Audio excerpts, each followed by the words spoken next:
para calon geolog. Selamat bergabung dalam pembuatan penampang geologi dan kolom stratigrafi secara sederhana bagi pemula.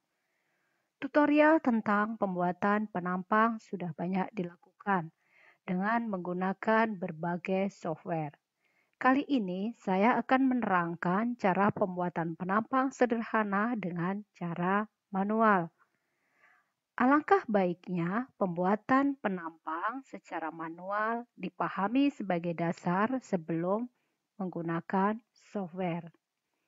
Penampang geologi merupakan gambaran vertikal dari suatu sayatan yang tergambar pada peta geologi berupa garis untuk memberikan gambaran geologi bawah permukaan berdasarkan data permukaan yang tercermin pada peta geologi. Kolom stratigrafi sebagai gambaran urutan satuan batuan dari tua ke muda yang juga menggambarkan hubungan stratigrafi bagian bawah dan atas dari setiap satuan batuan. Ini adalah contoh peta geologi beserta penampang geologi dan kolom stratigrafi pada lembar peta Yogyakarta menurut Raharjo dan kawan-kawan tahun 2000. Jadi, kolom stratigrafi dan penampang geologi adalah sebagai kelengkapan di dalam pembuatan peta geologi. Metode dalam merekonstruksi kemiringan batuan dalam pembuatan penampang geologi bisa menggunakan metode Higgins, metode Bucks, metode boundary ray, kemudian metode kombinasi antara metode Bucks dengan tangan bebas. Dalam hal ini kita akan mencoba secara sederhana menggunakan Bucks dengan peralatan yang kita siapkan terutama adalah jangka. Catatan dalam pembuatan penampang. Yang pertama, mewakili seluruh satuan batuan yang dijumpai pada peta geologi. Yang kedua, hindari kemiringan semu. Apabila garis penampang tidak tegak lurus dengan jurus perlapisan, berarti sebagai kemiringan semu. Dalam hal ini adalah contoh pada LP1. Maka perlu dilakukan koreksi kemiringan. Sebagai catatan, koreksi kemiringan bisa menggunakan Tanger Smith, monograf berjajar, tabel koreksi kemiringan. Untuk contoh LP3, kemiringan batuan tidak perlu dilakukan koreksi karena garis penampang AB sudah tegak lurus dengan jurus pada kemiringan di LP3. Proses rekonstruksi penampang. Yang pertama, buat profil permukaan disertai endline, baseline, serta ketinggian. Pembuatan profil permukaan mengacu dengan memperhatikan ketinggian-ketinggian pada kontur. Yang kedua, tandai lokasi pengamatan pada profil. Yang keempat, masukkan semua data yang memiliki bidang kemiringan, baik kemiringan batuan dan kemiringan bidang sesar. Dalam hal ini adalah S1 sebagai kemiringan batuan pada LP1, kemudian seterusnya adalah S2, S3, S4, dan pada LP6 adalah kemiringan dari bidang sesar turun. Sebagai catatan bahwa bidang horizontal atau permukaan horizontal memiliki nilai 0 derajat dan semakin ke arah dalam atau tegak menjadi kemiringannya lebih besar hingga 90 derajat.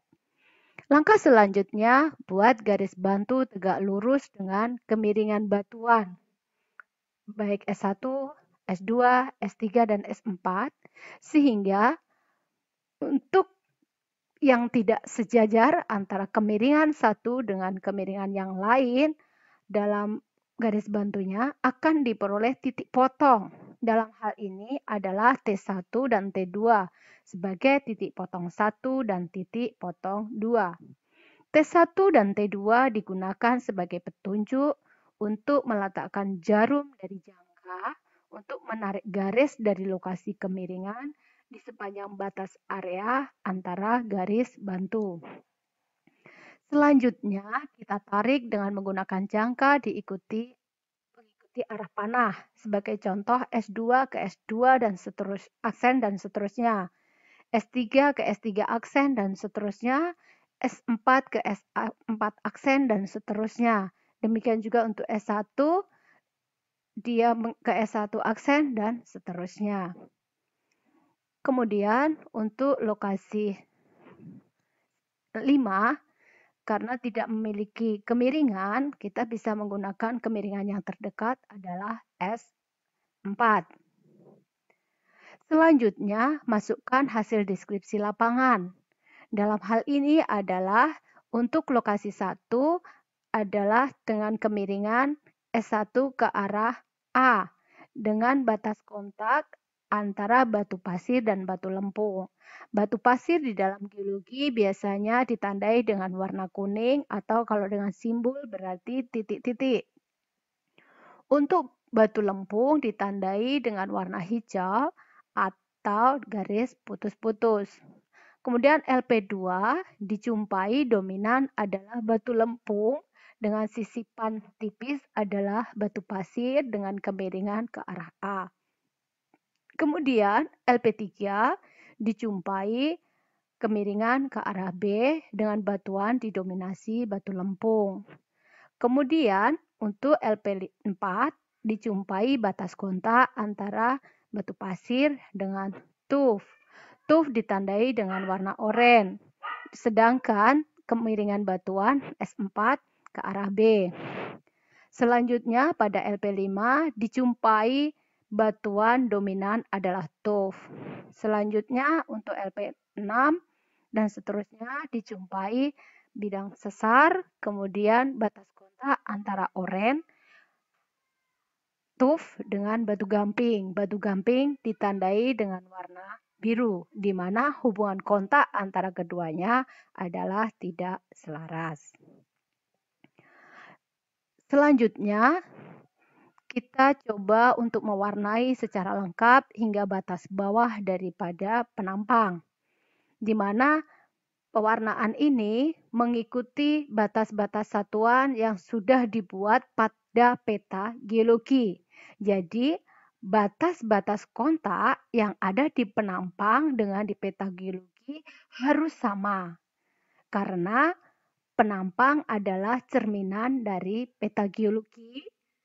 Sehingga dari hal ini kita dapat melihat setelah kita warnai semua adalah urutan batuan dari yang tertua adalah batu lempung, kemudian ditumpangi batu kuning, baik di kiri dan di bagian kanannya, kemudian ditumpangi batuan tuf, kemudian tidak selaras adalah batu gamping. Jadi di sini kita juga memiliki sumbu antiklin, di mana sumbu antiklin pada batuan yang sudah tererosi biasanya pada sumbunya akan dijumpai batuan yang paling tua. Sehingga di sini kita akan bisa membuat kolom stratigrafi dengan urutan batuan yang disesuaikan dari hasil rekonstruksi penampang. Di sini kita dapatkan bahwa yang tertua adalah batu lempung, ditumpangi secara selaras di atasnya adalah batu pasir. Batu pasir menumpang secara selaras di atas batu lempung dan ditumpangi secara selaras oleh tuf. Ketiga batuan ini mengalami proses tektonik, ditandai dengan adanya struktur geologi berupa sesar turun, kemudian terjadi lipatan berupa lipatan antiklin, kemudian juga ditandai oleh bidang erosional. Kemudian setelahnya di atasnya diendapkan adalah batu gamping yang menumpang secara tidak selaras di atas semua batuan tersebut. Nah, jadi demikian sekilas cara pembuatan penampang sederhana yang bisa saya sampaikan.